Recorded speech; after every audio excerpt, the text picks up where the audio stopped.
What's up, guys? Welcome back to the shop. In today's video we are going to be making a knife out of saw blades, and the first thing we're going to do is we're going to start building up our canister. We're going to be using a 2x2 inch canister, and we're going to be cutting it by 3 inches, and that's going to be our canister. Back in the day when I first started, I used to just follow other people's videos and how they prep their canisters. Nowadays I take different shortcuts that just make it easier for me, and in that case I just weld a piece of scrap steel to the top to do the lid of my canister, because it doesn't need to be perfectly fit on the inside. And I also spray them down with white spray paint to have easier release.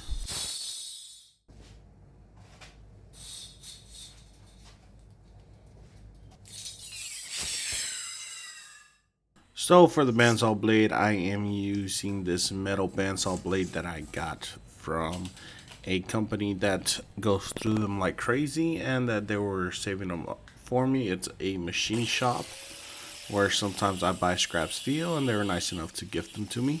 Now, as far as what kind of steel it is, I have no idea. I looked it up, and they can go from all kinds of steel. Some of them are bi-material, which means that they are partially hardened, partially not.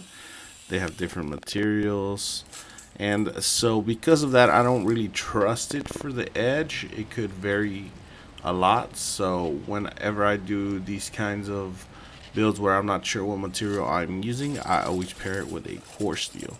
So after getting all my material nice and clean with some acetone, I go on ahead and stack it inside of my billet, and I'm going by thirds. And for my core steel, I'm putting in some 5160, and that is a nice solid steel that I know is good for knives. And because the bandsaw blades don't take up the whole portion, I kind of have to force them in there and then move them around. That way we get even coverage. Afterwards, we fill it in with some steel powder. This particular stuff is from Maritime Knife Supply, and it is 1090 high carbon steel powder mixed in with 2% nickel. That way it gets a little bit of brightness, and it works as a 15 and 20 in a Damascus pattern. So I fill up my canister to fill in any voids, and then I tap it out with my hammer to make sure all the voids are filled in, and we slap another piece of steel on the top. Now, the reason why I don't actually cut it perfectly to size is because this initial press goes from top to bottom, and believe it or not, this first press actually solidifies everything on the inside. After that first press, I can literally stop and cut off the canister. Obviously I don't, I work the canister out, but after the first press, it's already a solid block of steel on the inside. So because of that, I don't have to worry about having any spillage. Before, I used to use squaring dies that were at an angle, and I would press on the inside, and that would cause the ends to pop out even though they were welded on the inside, versus these that I just slapped on top. And if not done quick enough, normally I would lose the ends of my billet.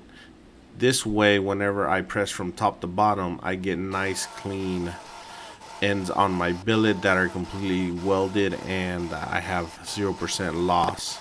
I remember one time when I was doing a ball bearing canister, it actually opened on one end, and I lost probably around 30, maybe even 40% of the ball bearings that are inside that were just red hot and fell out. That's why I switched it over to pressing from the top to the bottom, and ever since then I've had zero issues. And after that initial press, as I said, everything's solidified, so the tops don't matter if they start peeling off at that point. So as you can see, I've worked down my billet, and I'm trying to go for a small cleaver. And so I partitioned out my steel for my handle. I had a little bit more than what I needed for the handle, but it wasn't too much.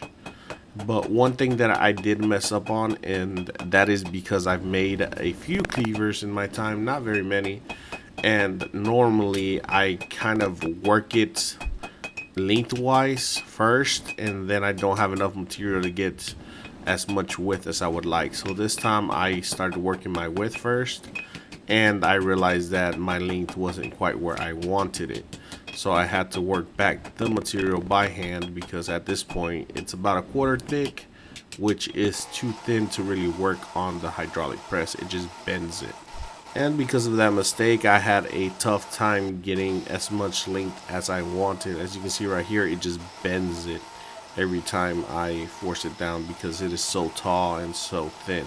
So my only real option is to do it as much by hand, and go between doing it by hand and going back to the hydraulic press and stretching it out as much as possible.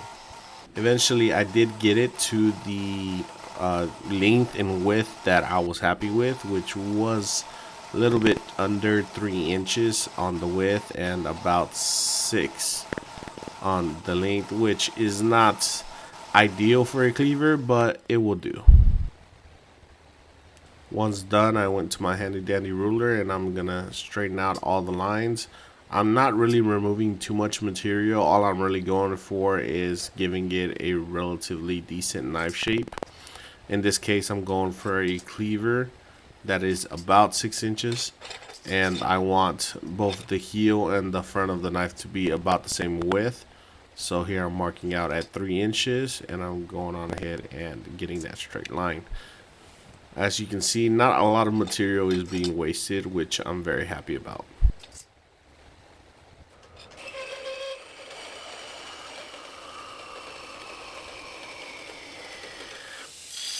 So after cutting the end piece for my handle, I'm going to remove all that extra material with my 2x72, which fortunately is not too much material. Overall, I am still very happy with the shape, though as I said before, I would have liked a bigger cleaver. So maybe next time I go with a 4-inch box, or maybe even a 5-inch box, just to be 100% sure I have enough material. But maybe I'll do one of those in the future. I would like to make a nice big beefy cleaver one of these days. Also, on a side note, the piece that I ended up cutting off on the bandsaw was about 1 inch. It wasn't too much, but it did have a tiny bit of delamination, which was another reason why I wanted to cut it off instead of leaving it on there. It was made from the end where I had just the tiniest bit of delamination because of where the 3 pieces of steel met, and while I was forging it out, it wanted to peel a little bit, but just a little bit. One other thing I really dislike about using bandsaw blades is that normally, I don't know what material they're made from. All I know is that they are hardenable, but normally they're hard to drill through. I have to go through this process multiple times to soften up the steel enough. Even though it has already been softened afterwards, it still likes to air harden a little bit, so I have to go a couple times. And also my drill bits are kind of crappy and I need to invest in some better ones, but I'm trying out different brands to see which ones I like, you know, which are the best bang for my buck. And after a bit of screeching, I went back to going ahead and hit the last one again, and this time it goes through like a charm. It does squeak a little bit, but that was just the top layer. Once I got through it, it definitely went in like butter. Now for the heat treat, I didn't turn on the camera, so once I realized I turned it on and I just dipped it back in, so it's definitely hardened. Alright guys, so we are out of the temper. It came out pretty nice. We're going to go on ahead and get our finish grinding going. One thing I did like is this guy came out dead straight. I love that. So that's always a plus. We don't have to do any kind of adjustment. And you can't really tell, but there is definitely some movement in there. Camera doesn't really show it very well, but I'm pretty happy. It's going to be a pretty nice knife once we do our edge.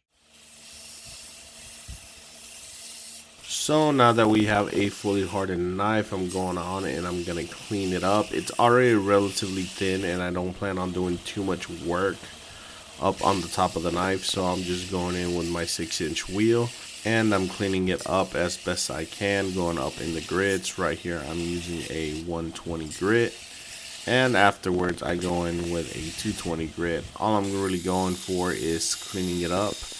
That way I don't really have to struggle too much when I hand sand afterwards. we're gonna go on to our bevel. For our bevel, I'm just gonna bring the bevel up pretty much to where the handle height starts, which is about 2/3 of the knife. Afterwards, it's just gonna stay flat, which I think is pretty good for this knife. And I'm not sure if you noticed yet, but I do have a cover on my thumb. I was using an older belt and cleaning up the spine. This was off camera, and my finger slipped and ran right into the belt. The belt wasn't old, it was about 60% used, so it didn't do too much damage, but it was enough to warrant me needing to put some bandages on because I was bleeding, and to keep it covered up because I use a lot of water and that hurts. Alright guys, so the knife has been hand sanded, and we're going to be going with these scales for our handle material. These were made by my buddy Mike. I have a link to his store in the description if you want to check out what he got. And he sent me these guys to check out, so we're going to be trying them out for this knife. And I think they're going to go pretty nicely. So onto the handle. This was one of 5 sets that I was sent by my buddy Mike. They're all composites like this, made from different materials, and I will be using them whenever I do a full tang knife. So be sure to let me know in the comments down below what you thought about it, how it came out. I really liked it. I don't really spend my time making intricate handle scales like this. I know a lot of people do. I just don't really like spending my time doing all the intricate cutting and stuff. I like to just use straight materials, but they do add an extra flair to the knives, I will admit. But trying to get a knife out weekly and trying to keep up with a busy schedule like this, it's very difficult. So I like to save time whenever I can. So I really appreciate these guys that he sent me, and I will definitely be using them on some of my knives. Even though I've gotten into the habit of making full tang knives as of late, and that is just because practice makes us slightly better, and so I've been practicing on that, trying to get that skill up a bit. So with my handles roughly profiled, I'm cleaning up the front part. That way whenever we glue up, we don't need to touch it. I hand sand it up to 800 grit, and we move on to our glue up. So while I'm gluing up the knife, I'd like to ask you guys, if you liked the video, be sure to like the video. Let me know in the comments what you think about the knife thus far, and at the end what you think about the knife and how it looks. And subscribe if you're not subscribed. A good like 60-80% of my viewers are not subscribed. And so if you like what you see and you like to keep supporting the channel, that would be a great way to do it. Also, I'm not sure if you guys know, but since like August, views have been down drastically for a lot of creators. Something to do with ad blocker or something like that. I don't know. I've been looking into it, but I don't really know what it would be. But views definitely just halved out of nowhere. So views are dying down a lot quicker, and videos just aren't being pushed the same. So your support now counts more than ever, and I really appreciate your guys supporting me and helping me by watching the videos and buying the knives, because truthfully this is a very expensive trait, and honestly if you guys weren't supporting me in that fashion, I probably would not be able to keep up with the schedule and be able to survive in this economy. So definitely I really appreciate it, and I hope to keep getting support from you guys. So for this handle shape, I kind of originally from the very beginning wanted it to be pretty straight, and so I started with a very straight full tang, and all I'm doing is cutting down the corners diagonally just enough to give it a good grip feel. Definitely leaving a little bit thicker towards the back end in case you want to hold it a little bit further apart and really grip onto it. But I also did a taper towards the front. That way if you want to hold it in a pinch grip, you can easily do that as well. It is incredibly comfortable, and I'm very happy with how this one turned out. It does feel a little bit chunky, but I would rather have it be slightly on the chunkier side than too thin. So now we're gonna go on to our edge.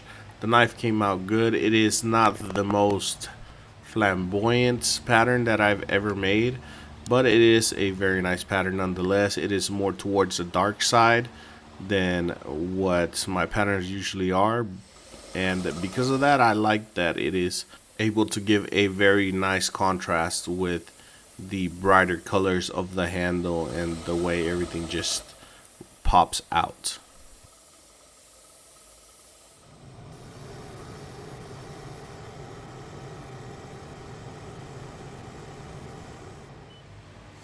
Also, this knife came out incredibly sharp, so I'm very happy with the performance of the 5160 steel.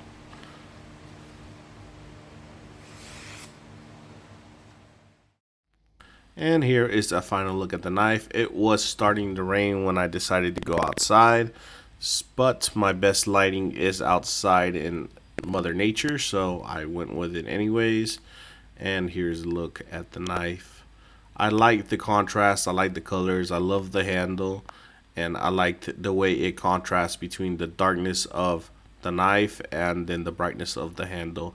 As always, guys, thank you very much for watching. Greatly appreciate y'all. This knife is for sale online. Go on ahead and pick it up, and I will catch you guys on the next one. Peace.